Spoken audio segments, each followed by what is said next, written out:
Hey guys, this is Art 105 Intro to Visual Art, and this is the second to last class. So the semester is again almost over, and I'm hoping you're having an okay time. In this video, we are talking about our art of the day projects, and this week we are talking about photography and we're talking about video and performance art. I've got 3 art of the day presentation videos for you. So we've got 2 photographers, Bernd and Hilla Becker. Well, those are 2 photographers, they're collaborators, but then we have Cindy Sherman and we have Pipilati Rist, a video artist and multimedia artist. So before we get going on that, I want to apologize again that I don't have the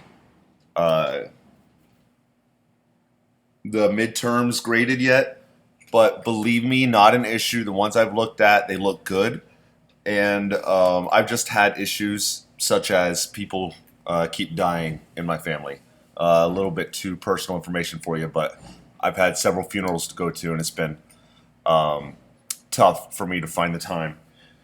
Anyway, don't feel too bad for me. Just feel that I've been busy. Now, I want to, before we get started, talk about our final project, which is our Instagrammable art show. Now, I have 2 followers. Did I do this right? I have 2 followers, and they are Natalie and Peter. So congrats, Natalie and Peter. I've got a bunch more to come. If you haven't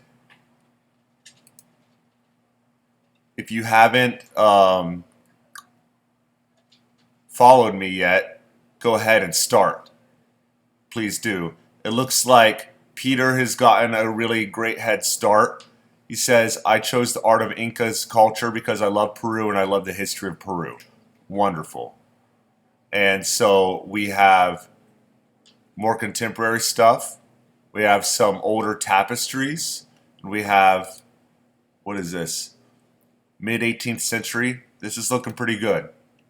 So he has more to put on here. We need to put 20 images on here. So Peter's been just working steadily on it. But 20 images and a caption for each image. Alright, so this is the name of the artist, the title, and the medium and the size. And then I want to know why you included it in the presentation. So jump on it if you haven't already. Now's the time. And that is it. Let's see what...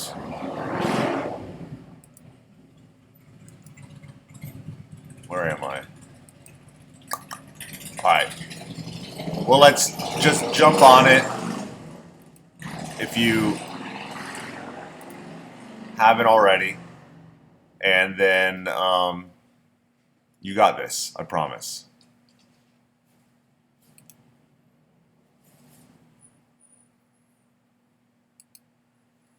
And so it looks like Natalie hasn't started yet, but she started following me, so she's got a leg up on most of the people in the class. Alright, so let's get to the art of the day presentations with photography, and we'll start with Darshan's presentation on Bernd and Hilla Becker.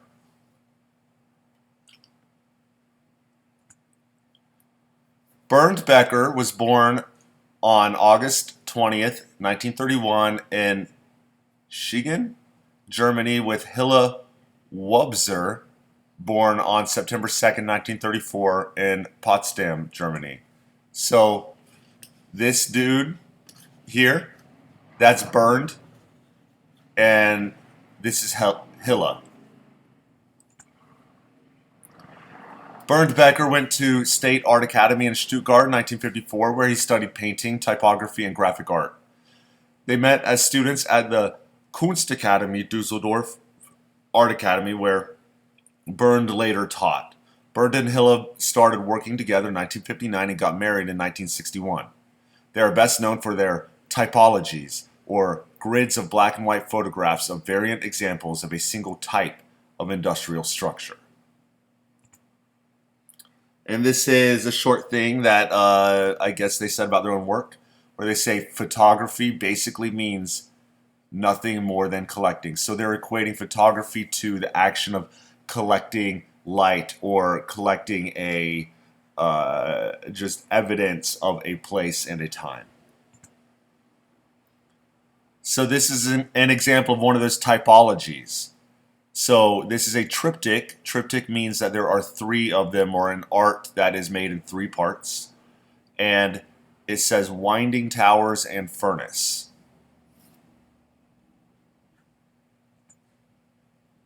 This is maybe not a great example of a typology because there are two types here. But I'll show you a great typology. This is a winding tower, and furnace. So these are from 1967. On the left we have a framework house, Krotorfer Straub 43. I guess that's the name of the street. 1970. So these photos aren't very large, but they're actually sort of a normal size that you'll see hanging on a wall. Water Tower at Broadway and Houston Street, New York City.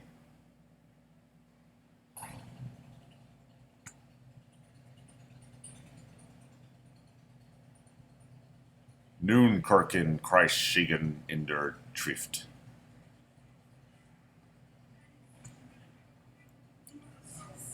Sycamore, Ohio, 1987. So those are, I suppose, grain silos.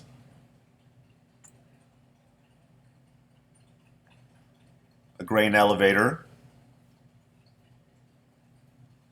in France.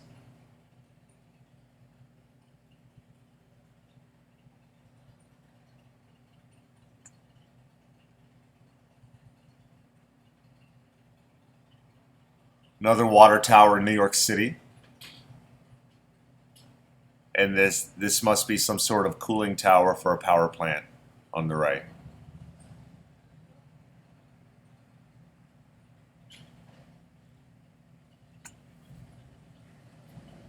All right, so these are blurry images, but this is a better example of typology. So we've got, I'm not sure what they're built for, but we've got 5 different buildings that were probably built for the same purpose.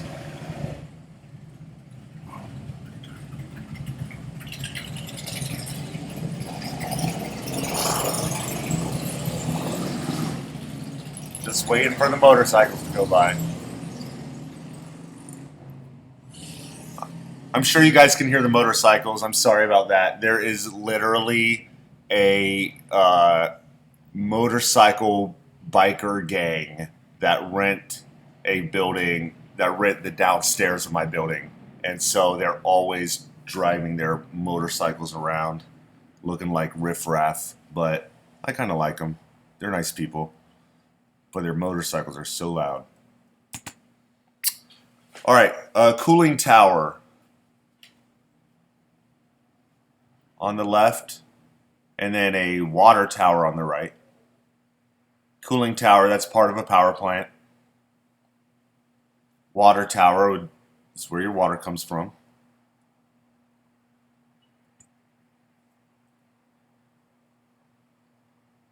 Preparation plants. I'm not sure what a preparation plant is, but these are all cool buildings. All right, here's the opinion. Bernd and Hille Becker's artwork is mainly composed of industrial artworks or objects. I really like how they have shown the industrial side by taking really unique pictures. Although the images are black and white, they're very clear and sharp images. There is low contrast within the images because it is mainly black and white. I might challenge you on that point a little bit.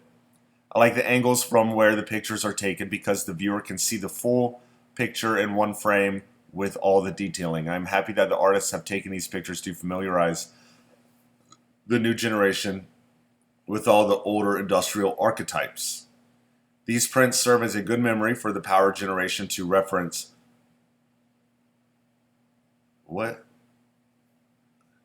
These prints serve as a good memory for the newer generation to reference back to and appreciate how far we have come. It was refreshing to see the water towers and older houses to appreciate the earlier constructions and innovations from earlier centuries. I think that's a great point, and that's part of what makes these images interesting. Lots of these buildings aren't even standing anymore. Like, you don't see water towers on tops of buildings anymore. At least in Chicago, they're all being taken out, torn down. So thank you very much, Darshan. That was a great presentation on Vernon Hillebecker. Let's look at The Art of Cindy Sherman by Michael.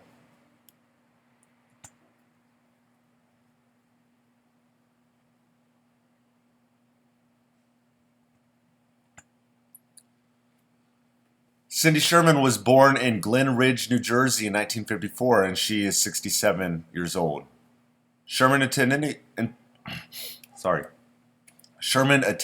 graduated from State University of New York, Buffalo in 1976.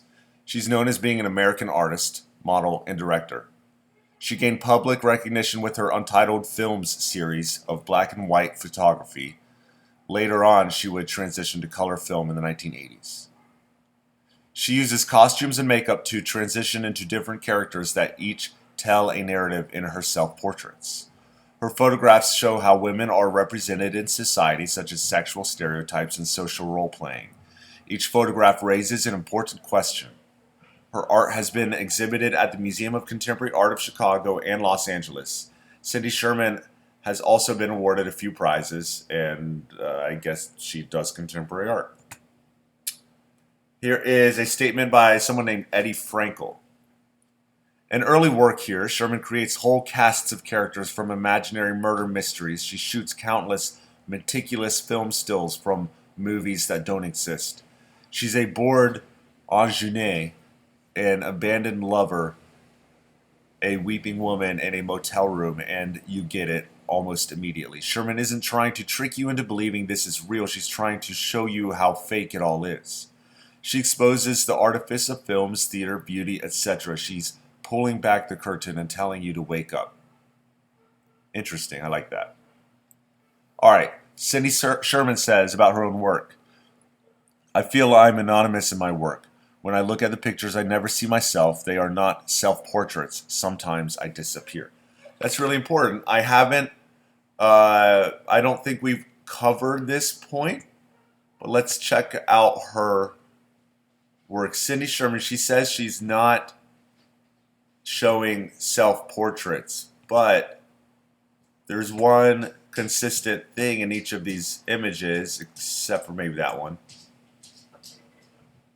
And maybe that one. But she is the person. She puts on the different costumes. So same person in each image, except for the dolls, or maybe those hands. But she wears disguises and photographs herself in those. All right, so we have an untitled print. This is large. It's about 3 feet tall. So large for a photograph. And this is a digital C print, so that means a chromogenic print. It doesn't matter. What it means is it's a high quality print that is printed digitally. So, description, scary clown, lots of vivid color, stuffed animals attached to person, looks like they're praying or pleading for something. Yeah. I wouldn't say it's scary as much as it's terrifying. So, I don't know.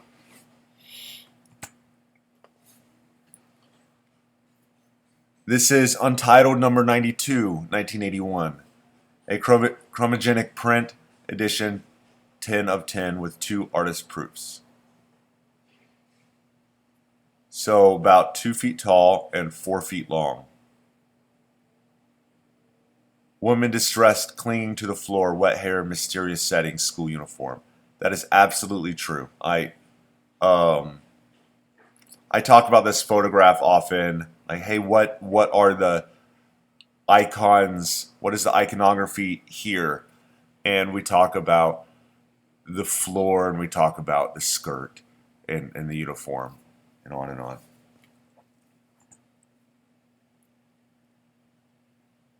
And this is from the Untitled Film Still series that was mentioned earlier.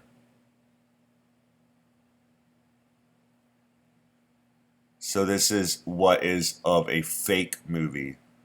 The photographs are taken to make it look like they came from movies. Untitled number 28.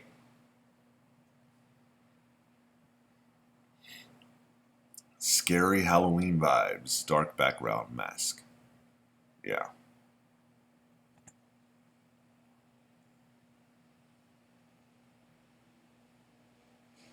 Untitled Witch, 1986. Scary Witch, cool colors and background, vivid orange and unusual gloves, scary mask.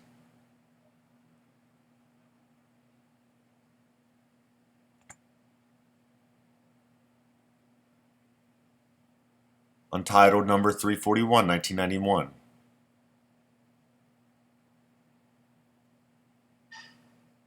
Broken face, multiple hands, eyes are not visible, face deformed.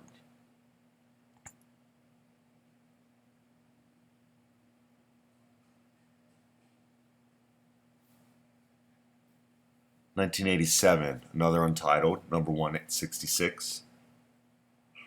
A clown disguise, vivid lines on body, cool colors.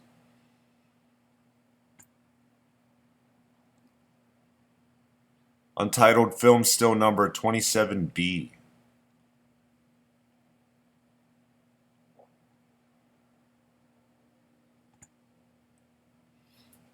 Untitled 1999, gelatin silver print. Scary, blurry, haunted doll. I totally agree. Untitled Madonna, 1975.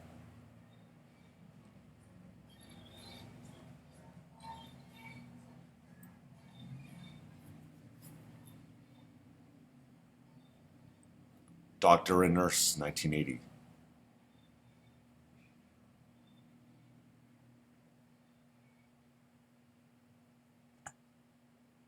Another clown. She did, for years and years, she's done clowns. I find it creepy, but entertaining in a way because they're creepy. I don't know.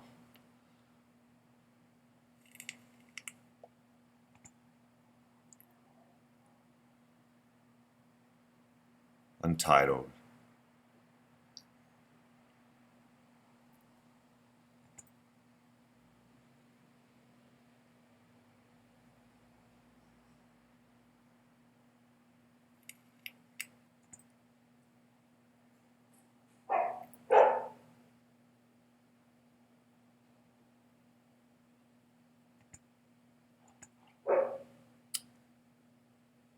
I personally like this artist and all her different artwork. I was captured by the Untitled film still series, as none of the artwork had a name, but each spoke their own narrative. Most of the pictures I came across were ominous, edgy, and suspenseful and disturbing. Some of the artwork I would create my own narrative, such as with photograph number 3. Let's see. Photograph number 3. Creating their own narrative.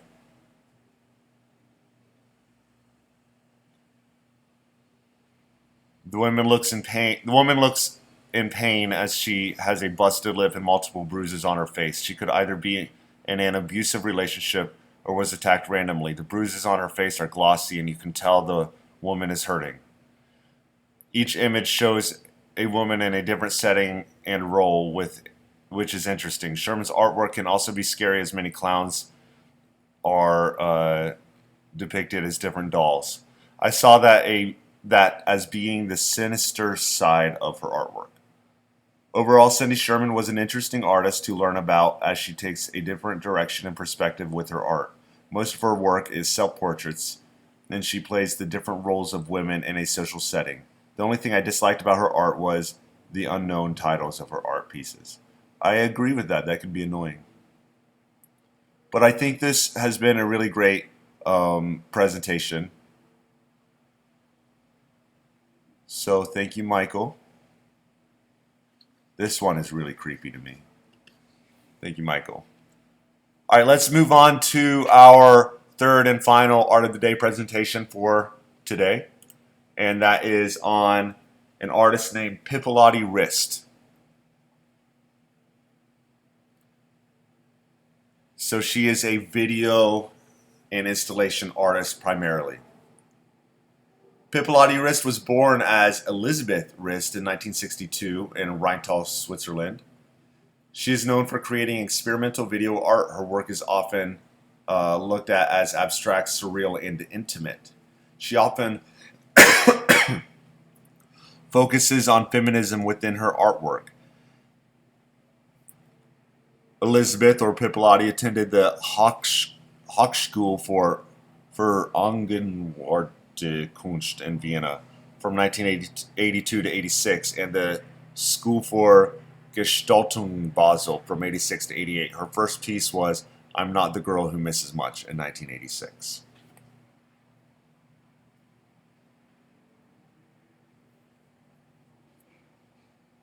So Dylan put together this nice presentation, and for a bunch of these, not all of them, but the first few and another one, I have videos on the side that I'm going to show a bit of what he's talking about. So this video, 1997, is a video installation. Ever is over, all is one, of Wrist's first large-scale installations, giving spatial dimensions to her lush language. She is showing feminism through an exaggerated, colorful world, half reality, half fantasy.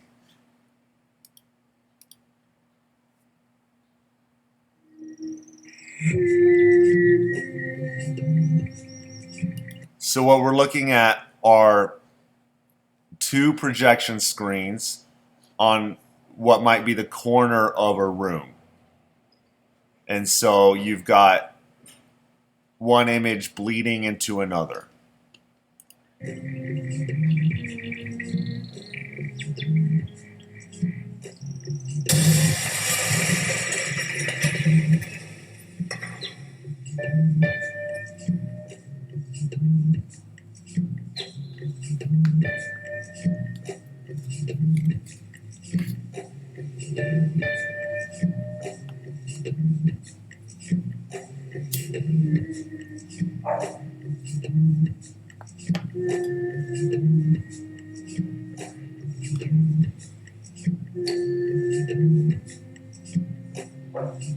Just smashing car windows. And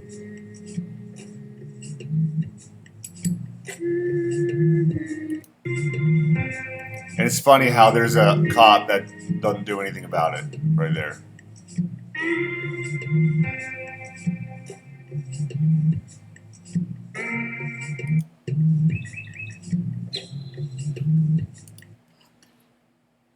So that's the video installation. Ever is overall. Now this is a print, just an image. 1994 Cibachrome print, Cibachrome medium. It's a print. So about 28 inches tall and about 20 inches wide. Called Bath of Lava. The meaning is selfless in the bath, where a woman is yelling alone.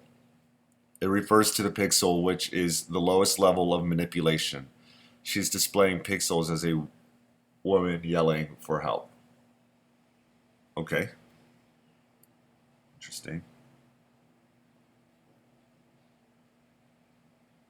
Here we have Stir Heart.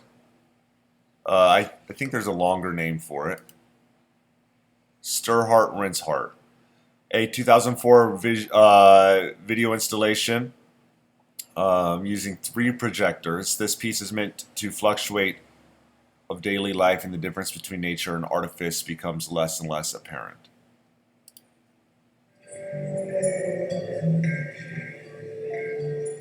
Now we have 2 projections in the big room. One is a collage of different pictures, how we can see our body, what is possible with cameras. There is magnetic resonance pictures, there are endoscopic. So that's the artist speaking. There is microscopic pictures, light microscopic and also electronic microscopic. And this project, and in this case, shown how she destroys the fruit, and that this destruction always has both sides. On the other side, it destroys the cell membranes to take out the juice, which we need as energy, as we have.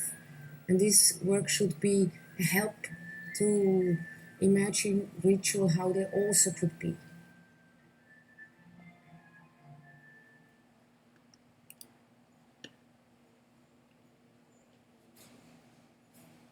I couldn't agree with you more. 1999 video. This piece was created by using moving images to discover new ways of viewing the world inside and outside. So what you're looking at here with this video is someone in a gallery with like filming it with their cell phone. So it's not the best quality.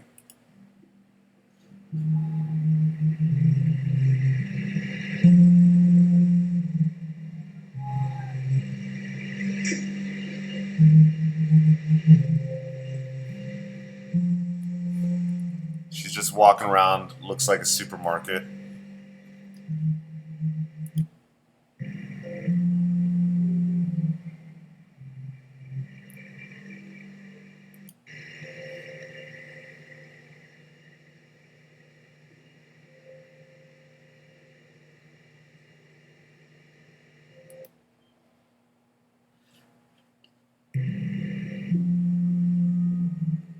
Now she's at the top of a building.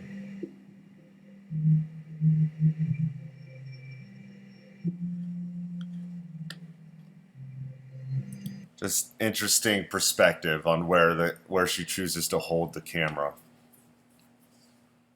Now this is a really cool one. It was a big thing a few years ago, called Pixel Forest. So this is all kinds of things, audio, visual, different sculptural elements. It's created by hanging LED lights that were controlled by video signal. This piece was meant to envision what it is like to be in the human body and the truth behind self-definition.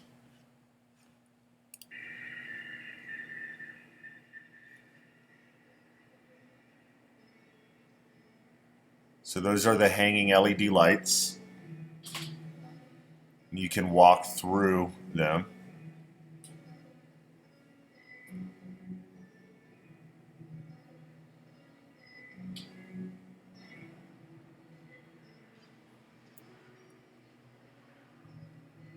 And then there are projections on the wall behind it.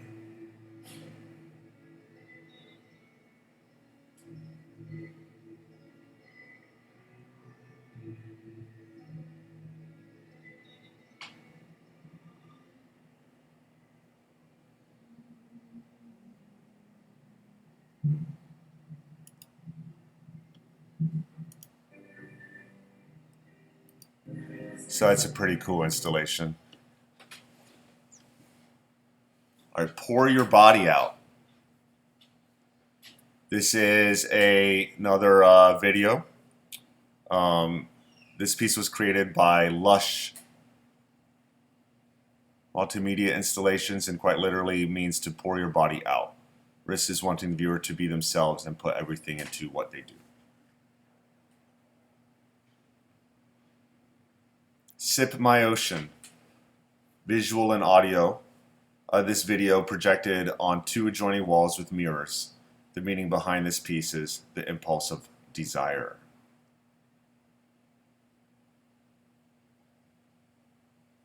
I'm Not the Girl Who Misses Much, 1986. This piece is an early classic video from when Wrist was first starting. The meaning behind this is referring to Wrist's childhood and how she didn't have a big window for art.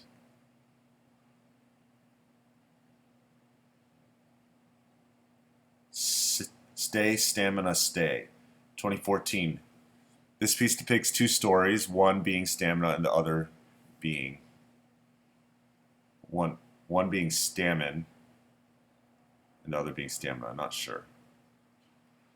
The Colorful Worlds.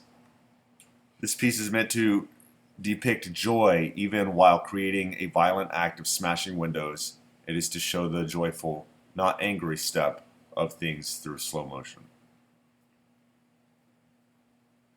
Alright, here's the opinion. I'm not a very big fan of Pippilotti Rist's artwork. I find that it is very abstract and at times doesn't have a clear message or use of iconography. I like the use of hues that she uses while producing these videos, though I find that there isn't much of a purpose for why she uses them. I like how she portrays feminism through many of her pieces, since most of them are only with females. It is not something that is abstract, though. Even within her feminism pieces, there isn't a clear message once again. Some of her work is very unique. For example, I do find the Sip My Ocean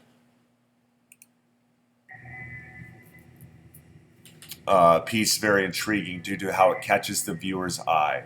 I like how she uses music and or sings in her own artwork, which in turn adds her own touch to her pieces.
So awesome. Thank you very much for this presentation on Pippilotti Rist. Thought it was very insightful. That is it for your Art of the Day presentations. And go ahead and watch the next several video lectures. You're going to have 4 or 5 different videos, like video lectures to watch.